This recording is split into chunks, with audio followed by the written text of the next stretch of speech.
let's chat about personalization. Catherine, as you mentioned earlier, True Protein is a brand that really has a following and a unique identity. Why is personalization so important for a brand like yourself? Yeah, I guess, we understand that our customers these days are very savvy. They want information hyper personalized in real time and convenient to them on whatever channel they want to use.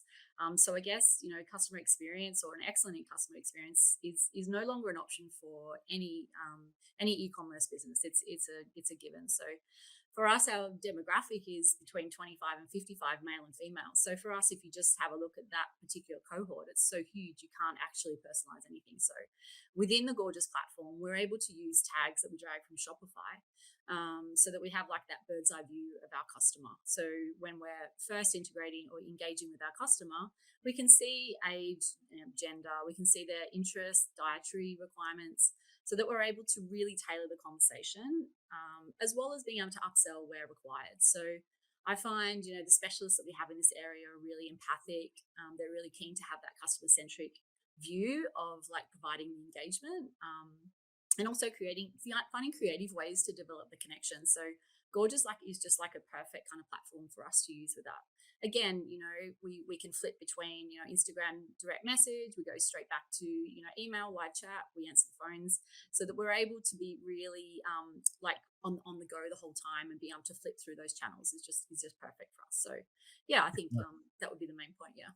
Nice. I mean, we see it these days, right? Where being online, you're obviously trying to recreate maybe an experience that someone would have in a physical store where you talk to someone, you get that really personalized response. And it's no different when you shop online. And so, like you said, things like, the demographic of your customer, their age, their shopping patterns, their habits, their previous orders, they're so important because in a physical retail store, you get that hands-on experience, and it's all about recreating that online. We know that 80% of customers feel like they should have been able to receive a better personalized response, and I think the key word there is that they feel like they should be receiving a more personalized response. Even if you think you're providing a personalized response, at the end of the day, if the customer doesn't feel that way, that's going to be hurting you as a business, right? So, I guess to sum that up, it's really, really important to have that unique, personalized approach when you go online. Um, and here you go. Similarly, 80% of shoppers are more likely to purchase when they give a personalized experience. So it's that feeling that the customer has, which results in more revenue for you as a brand online, right? Yeah. Yeah, I would find that, I think for us to be able to personalize every single response is just not scalable. So, that's where I guess, your next point will come in around automation. For us to be able to scale our business, we need to be able to provide a personalized response within that AI. So, we work really hard, as a team to develop responses that are personalized. We use the templates, and we use all the extra, advances that you guys can help us with. But we also use the language as really friendly, very personable. So you would be hard pressed to find out to see whether it actually was an automated response or a personalized response. And I'd be testing some of my customers on that. So we work really hard in the background.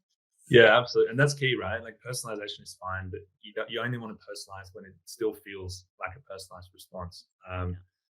No one likes to talk to a robot, and the minute someone has even a sniff of feeling like they're talking to a robot, you lose that engagement. And I think, as you mentioned earlier, you're not able to personalize everything. So I think at the end of the day, and what we're discussing today is the balance between finding that automation as well as maintaining that personalized response. Because I'm sure for a hypergrowth business like True Protein, as your business scales, your customer service gets more demanding, as you can see here on the screen. You have growing pains where you go from maybe one or two team members to multiple. You sort of want to maintain that feeling of a small brand that knows your customers inside and out.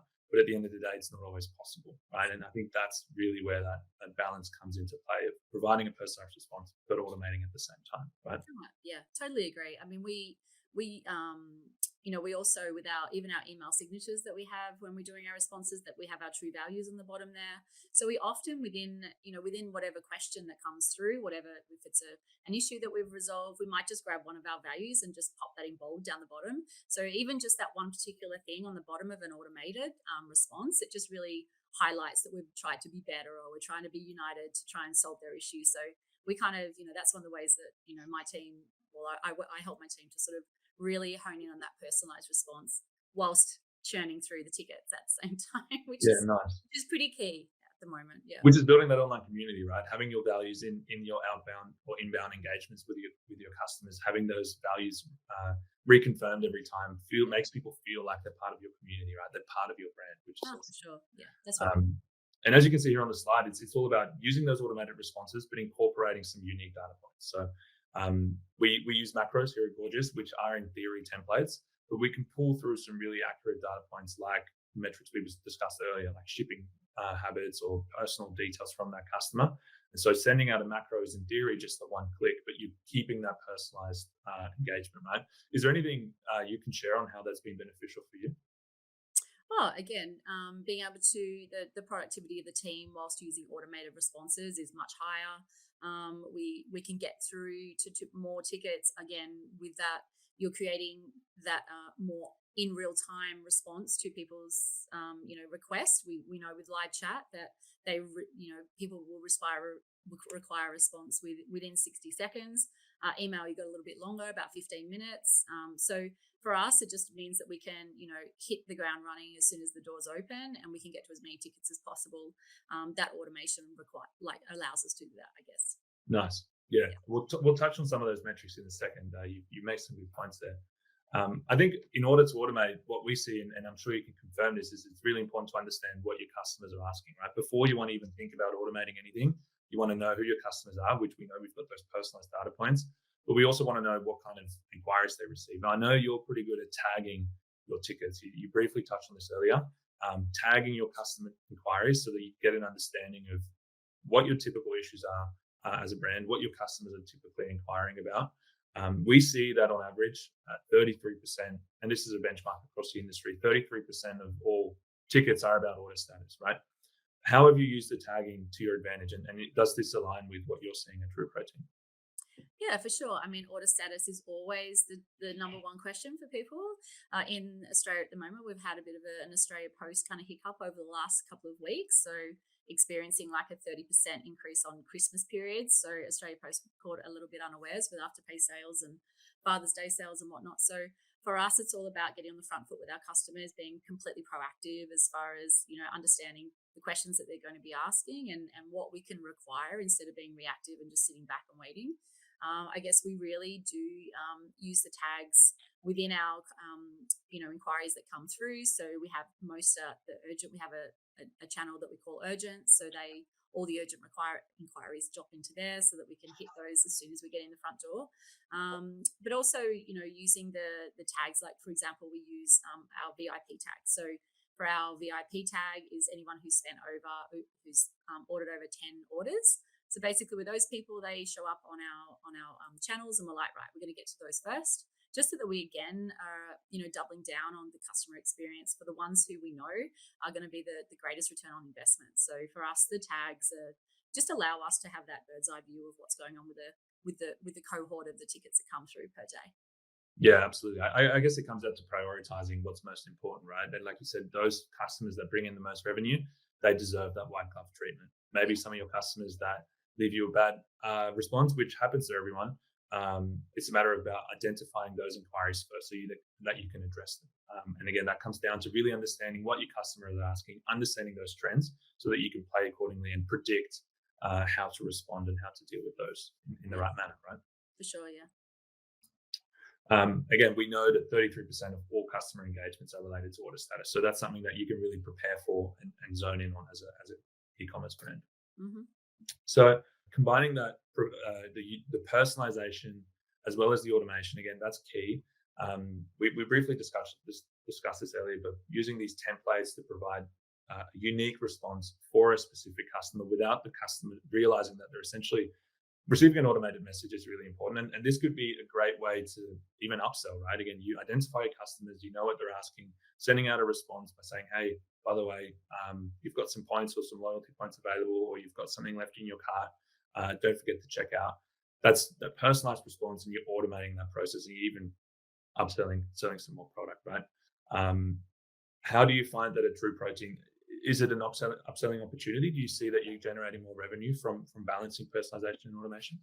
Yeah, I believe, we obviously look at our main metrics: first response time and then resolution time.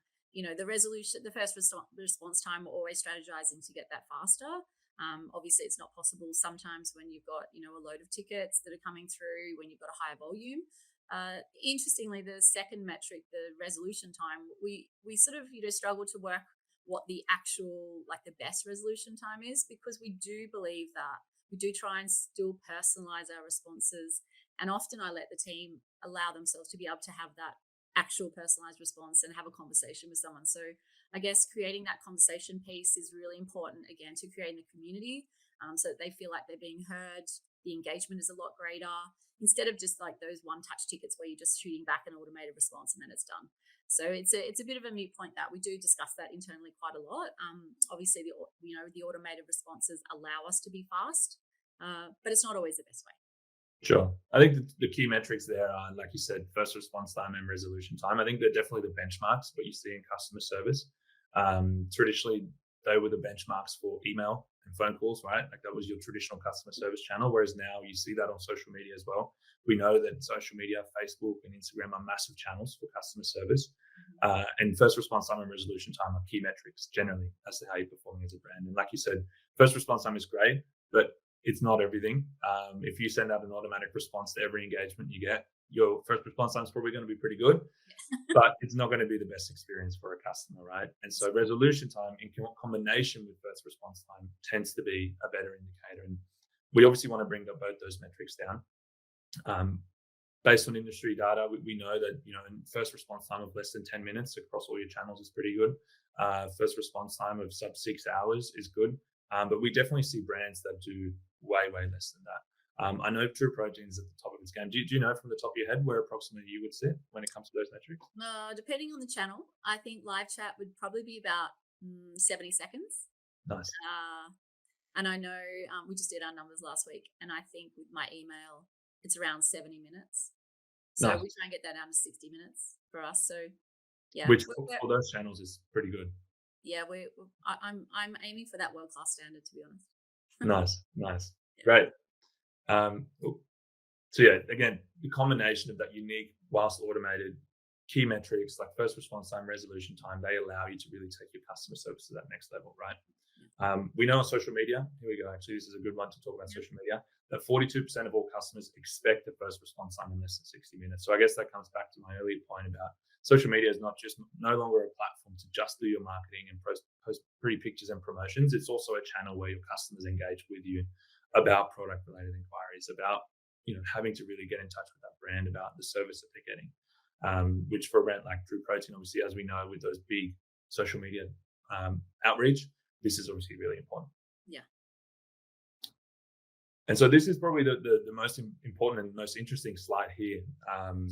We've obviously spoken about how to personalize, why it's important, how to automate, how to combine those two.